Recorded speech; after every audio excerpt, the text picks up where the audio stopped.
I'm not shocked because I think on your show I once declared that Kanu's predicament, his ordeal, is as a result of some persons in the Southeast who took a decision that his release would jeopardize their political career and future. That I know as far back as when Tinubu freshly became president, because I was part of some conversation to release him. And they said at that time, Imo elections are coming. If it comes out, APC might not win. And subsequently, I realized that some of the communiques you see is just, word of mouth by day. When they go at night or when they meet Tinubu, it's likely that they have a different position. And when I started contacting them in the last 24 hours, I'm shocked. Some of them that I used to be able to reach just switched off their lines. The ones I sent messages never responded. I reached out to Soludo, who I know personally. That's Charles Soludo, who's the governor of Anambra State. Right. No response till now. I reached out to Alex Oti. Alex Oti used to be a columnist for Sahara Reporters, so I know him personally. No response till now. The only response I got was a nominal response that no, we shouldn't have dragged us the way you did. Reached out to Peter Obi, they said he's in Rome. But I sent a message that, you can behave as the Romans do too, just be part of this. But some have been encouraging. Senator Abaribe, I reached out to him, he responded, he said, I'm in on this. And I know that Abaribe suffered when he was a shorty for Kanu. In fact, I was sleeping on Abaribe's bed at the DSS in 2019, shortly after he was released, because he was shorty for Nnamdi Kanu. So the rep from his state at the House of Rep also has signed up. A number of persons have signed up, some of them publicly, but there is no unified response from Southeastern political leaders or traditional rulers or even the religious priesthood there, which many had expected would happen. But a lot of young people have signed up to this, and you can see that the Nigerian government is already pushing back because they've seen the response to be unequivocally in support of the release of Nnamdi Kanu at this time. I don't think they were expecting that such a response would be so favorable and swift. Nnamdi Kanu, Benue Group declares support for Sowore.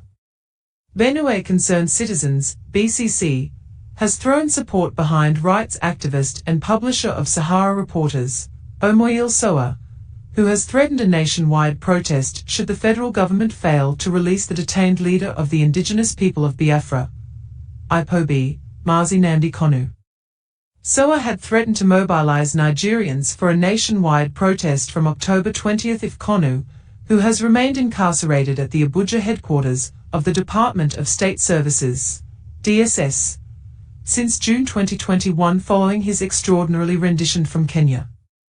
BCC vowed to mobilize Benue youths and join the protest until Kanu is unconditionally released.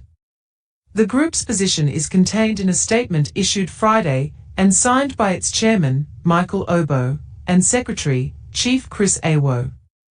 The statement described Kanu's continued detention as an act of profound injustice that we will no longer tolerate.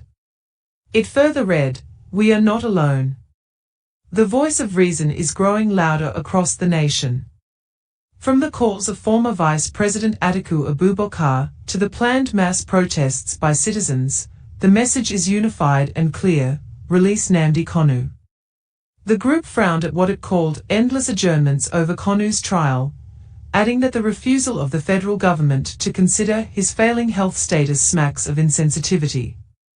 It demanded immediate and unconditional release of Kanu and an end of political persecution against the IPOB leader.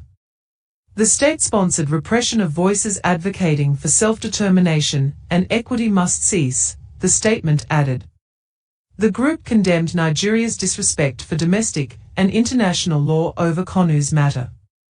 The flagrant disregard for judicial decisions is the hallmark of a dictatorship, not a democracy, it regretted. It said, "If Mazi Nnamdi Kanu is not released immediately, we will mobilize and join the nationwide protests en masse. We will stand shoulder to shoulder with every Nigerian who values justice over tyranny. This is not a request. It is an ultimatum." BCC is a grassroots movement dedicated to justice advocacy, human rights, and democratic principles for the people of Benue and Nigeria. Also, the concerned IGBO Ministers Commission, CIMC, has criticized the presidency over what it described as an unwarranted attack on former Vice President Atiku Abubakar for supporting calls for the release of the detained leader of the indigenous people of Biafra, IPOB, Mazi Nnamdi Kanu. In a statement issued on Friday and signed by its President General, Apostle Anthony Uza, and Secretary General, Tony Osu, the group said the response from one of President Bola Tinubu's aides showed disregard for the rule of law, judicial authority, and Nigeria's international obligations. According to CIMC, several judicial and international rulings have declared Kanu's detention unlawful, adding that the government's continued refusal to comply with those decisions undermines Nigeria's justice system. The Court of Appeal in Abuja, on October 13, 2022, discharged and acquitted Mazi Nnamdi Kanu, the group stated. The court ruled that his extraordinary rendition from Kenya stripped the Federal High Court of jurisdiction to try him. That decision remains final and binding. The ministers further argued that the Supreme Court's 2023 judgment, which allowed Kanu's retrial, failed to properly apply Section 36(9) of the 1999 Constitution. The section provides that no individual shall be tried twice for an offense for which they have already been acquitted. The right against double jeopardy is fundamental and not subject to political discretion, the statement added. CIMC also recalled that the Federal High Court in Umuahia and the High Court of Kenya had both ruled that Kanu's abduction and transfer to Nigeria breached his rights and violated international law. These judgments clearly demonstrate that Nigeria's actions in the matter were regular and inconsistent with both domestic and international legal standards, the group said. The ministers noted that the United Nations Working Group on Arbitrary Detention, WGAD, had in July 2022 called for Kanu's immediate release and compensation, urging Nigeria to comply with its human rights commitments as a signatory to the International Covenant on Civil and Political Rights, ICCPR. Addressing the controversy surrounding Atiku Abubakar's comments, CIMC described the presidency's response as unnecessary and divisive. The former vice president only restated what the courts and international bodies have already established, that Kanu's continued detention lacks legal justification, the statement said. Attacking him for taking a position rooted in law and justice serves no national interest. The Commission urged the federal government to comply with existing court and UN rulings by releasing Kanu without conditions and ensuring accountability for any rights violations linked to his rendition and detention. The law is clear and the facts are settled. What remains is obedience, Sisi emphasized. No amount of political statements can change the truth that Mazi Nnamdi Kanu was discharged and acquitted.